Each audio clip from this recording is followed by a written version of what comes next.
Pnawn da, bawb. Pnawn da, sir.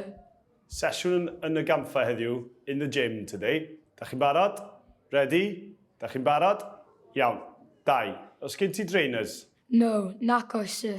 Iawn. Dos i fy swyddfa, my office. Dos i fy swyddfa to get a pair of trainers. Os gennych chi ddŵr, Harry, beth sy'n bod? Wyt ti'n iawn? Earache.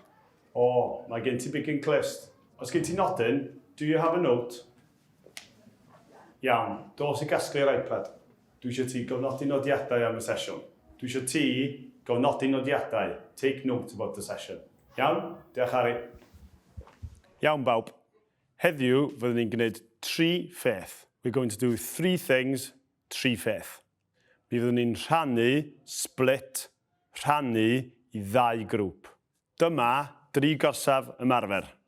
3 exercise stations. 3 gorsaf ymarfer. Gorsaf 1, circuit training. Gorsaf 2, free weights. A gorsaf 3, cardio. Ond i ddechrau, dwi isio i chi gynhesu. Warm up, cynhesu. Gwrandewch a dilynwch fi.